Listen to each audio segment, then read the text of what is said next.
I just want to give you 5 quick and easy natural health benefit practices. So the first principle of health, oxygen. Pay attention to your breath throughout the day. Make sure you're getting nice deep breaths and your cells are being oxygenated. Next is hydration.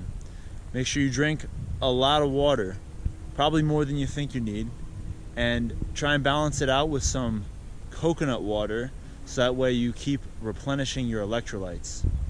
The next thing is movement, exercise, and the best movement and exercise is outside and preferably barefoot and in a tree. Next is reduction of stress, which is another reason why coming out here to nature is important.